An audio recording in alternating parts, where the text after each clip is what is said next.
I'm Jay Fidell. This is ThinkTech. This is movies you can learn from today. We're going to review Downsizing, which is a very, very interesting movie. It's a comedy, but it's also a metaphor. And it stars Matt Damon, but the one who stole the show is Hong Chow, and she plays a Vietnamese woman by the name of Ngoc Lan Tran. And Ngoc Lan Tran is really fabulous to watch.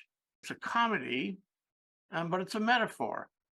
And it's about a couple out of Nebraska, Omaha, who decide one day, it's a futuristic movie, decide one day that they want to join the movement to downsize themselves to 5 inches tall. And so they go to this sales meeting, and it's very impressive because when you downsize yourself, it costs less to live. So the sale price of your home yields you, like, 100 times the value that you thought it was, and you have that money to spend. It's a downsized community with a roof over it, just like the Truman Show back when, with sort of an artificial environment of people who are all about 5 inches tall. And there's lots of benefits to that because that helps the planet deal with overpopulation and overuse of the resources. And so it's an environmental theme. It's a comedy, but it's also satire. It's sort of like, the movie Don't Look Up. It's all straight faced. They don't act like they're in comedy. They act real serious. But the seriousness is actually pretty funny. Some of the lines and the circumstances and the situations are hysterical. And I watched it this afternoon to prepare for the show, and I found myself laughing and laughing and laughing more than the first time. So this is a movie that you need to watch more than once because the nuances are extraordinary. Opera, for example, has a lot of detail. The best productions are the ones that attend to the detail. That's the magic of opera. And this movie, Downsizing, attends to the detail, little tiny details. And if you watch it carefully, you see those details.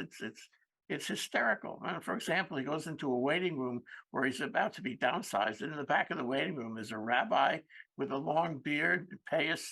So what is this guy doing there? Is he getting downsized also? I mean, you watch the detail and you see so many other creative twists and tricks and jokes. Yes, it is a comedy, but yes, it is a metaphor. And the metaphor is really that we are too crowded on the planet. We are using up resources. We don't care about climate change. We have to find a solution. And this is, a futuristic scientific solution that everybody should get downsized. So, you have day one, you have them this company announces that they have a way to downsize everybody, a scientific way to downsize everybody. And then 10 years later, you get into, the fact that everybody is being downsized, that, they're very ambitious. They're going to do the whole world, downsize everybody and everything. The American scene, there's a certain profit motive involved. There's a certain advertising commercial aspect to it. And so he, our hero, is a kind of sad sack character for whom life is not going that well. He's an occupational therapist and works in a meat packing plant, among other places, and he helps people learn exercises that will avoid the problems that come out of repetitious motions in a meat packing plant. And it's not a happy life for him.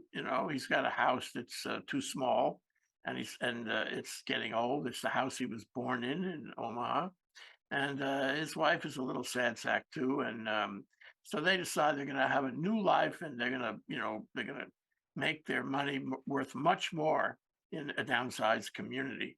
They are affected by the advertising and these kind of special meetings of people where they try to convince you to do it, and it's which is so very American, so very Midwest, and they finally agree.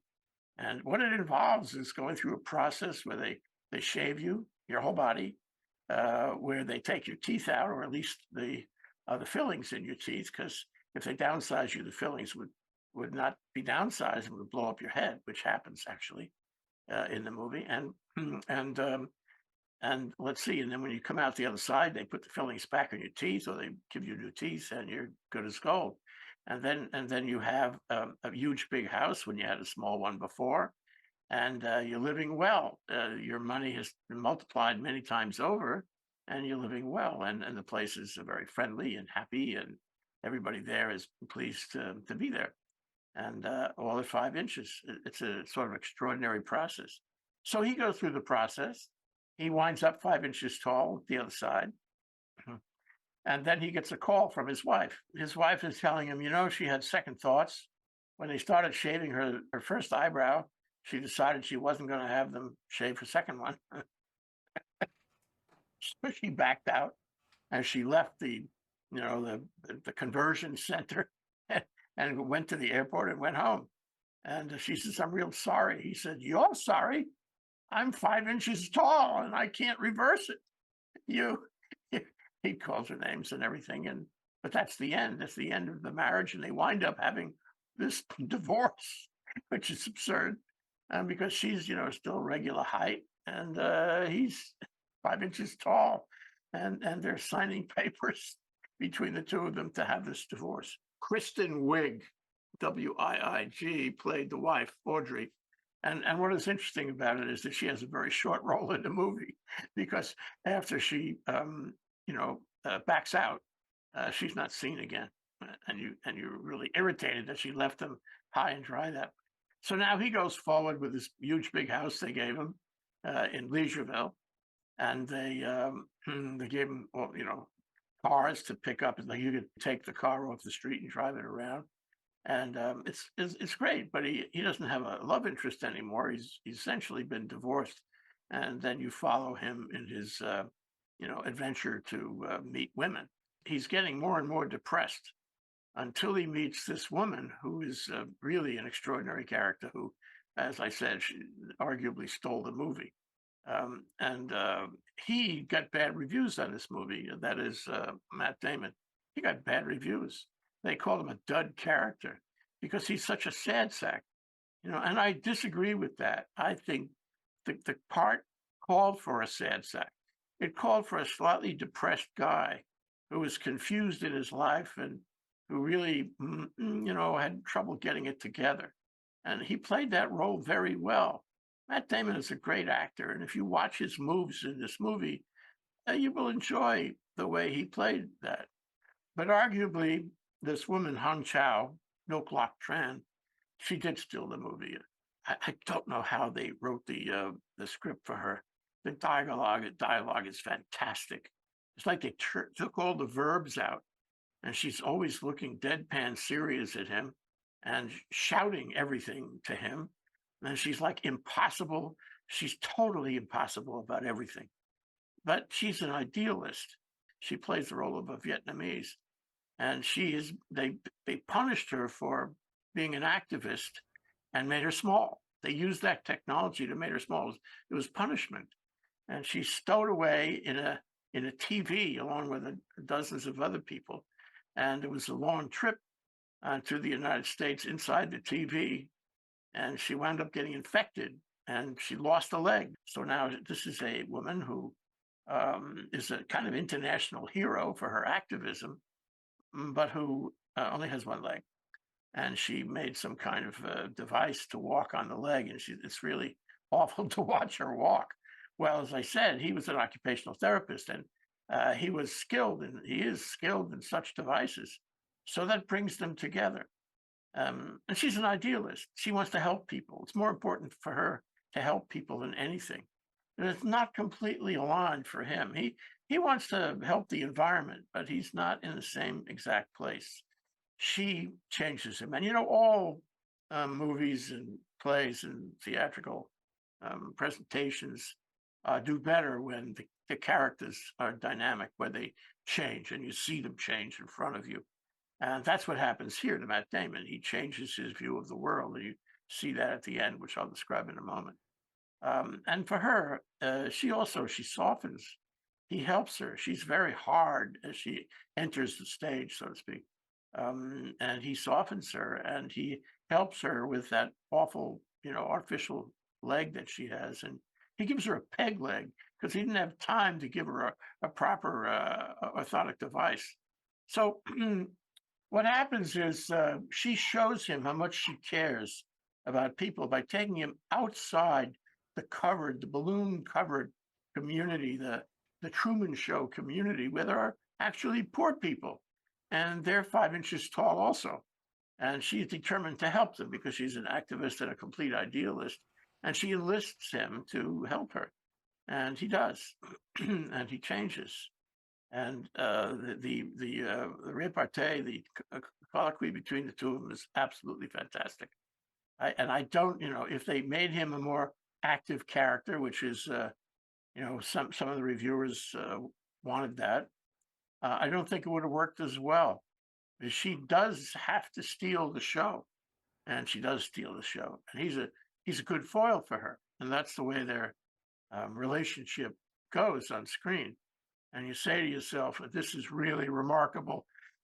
There's magic between them on the screen, and you just love the two of them, the way they interact, and you see them fall in love.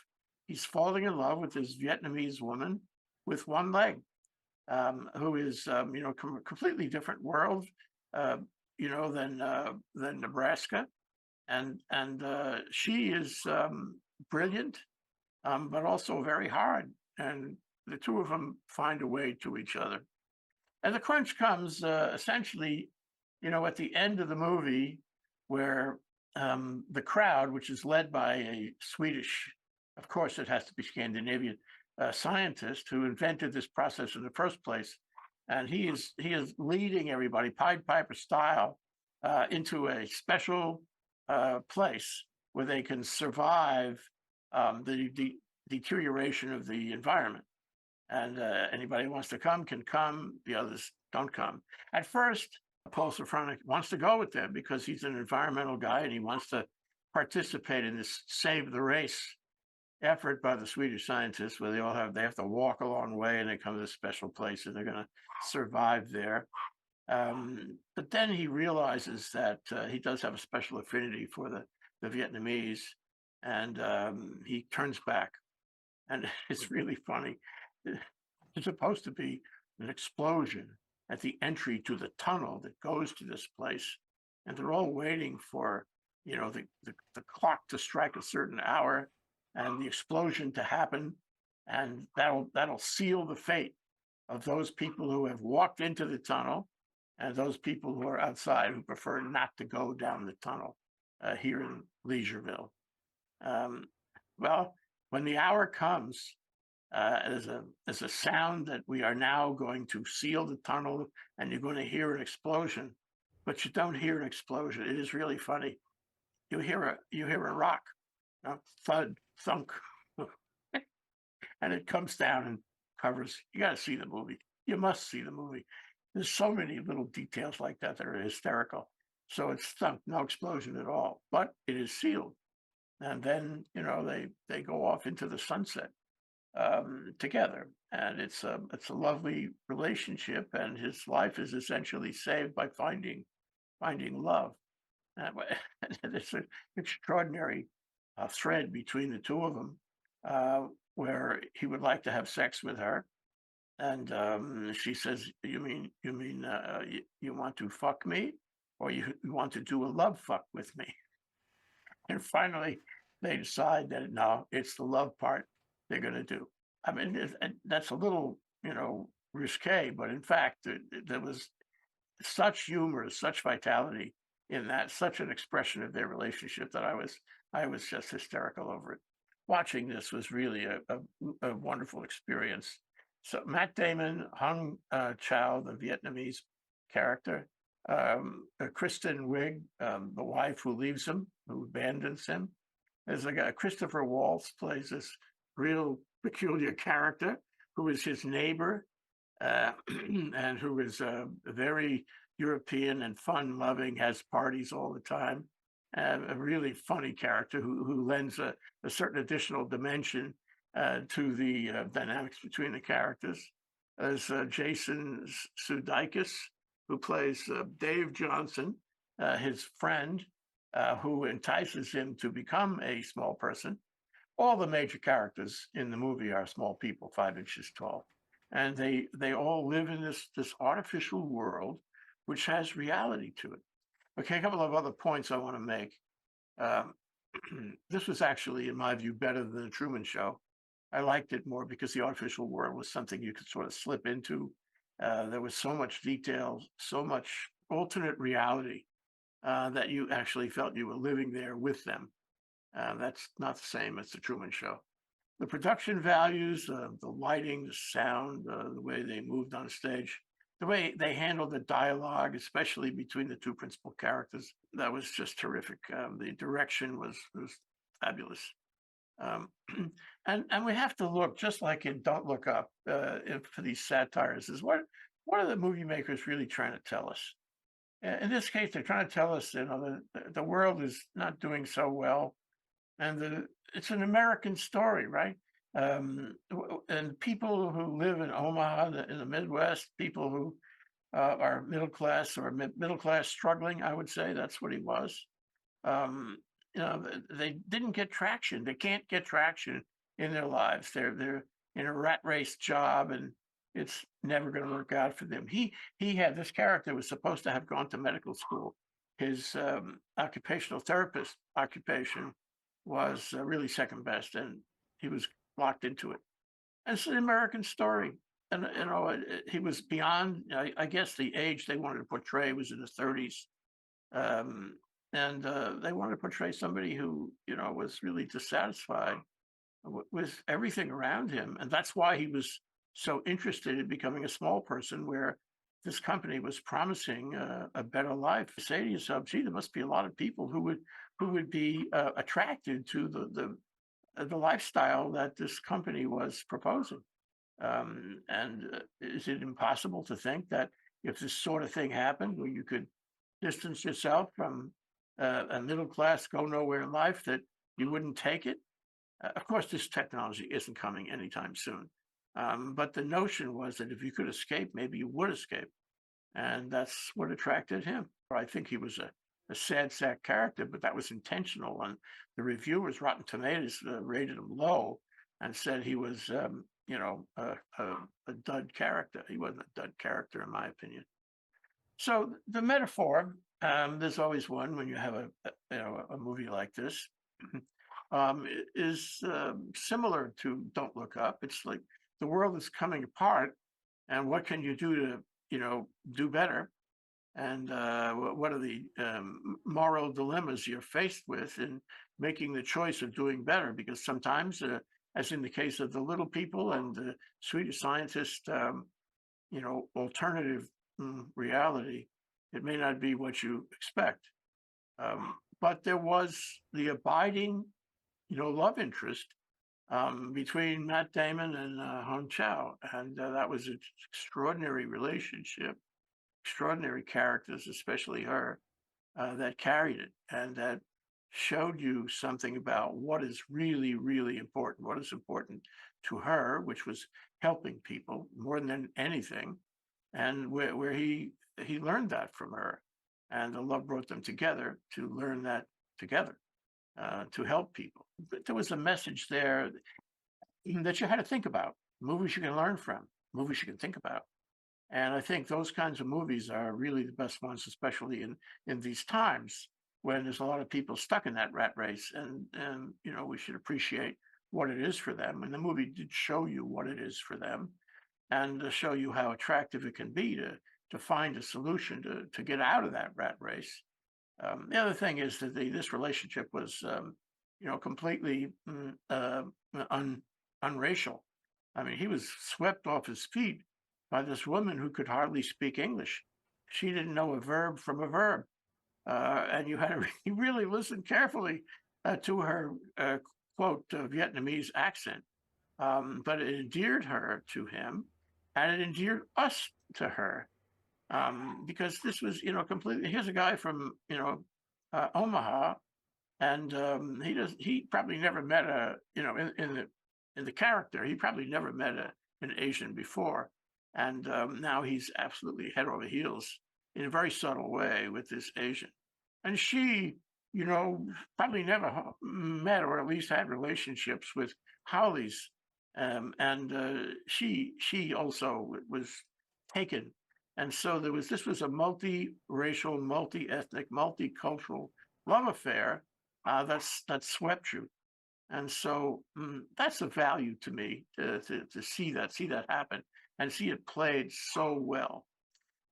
So anyway, I would watch this again. I urge people to watch it more than once. I urge people to watch for the detail in it, not only the detail in the small, Leisureville, but the detail in Omaha, because they're showing you things, showing you the things in the homes and the businesses with the people and how they engage with each other.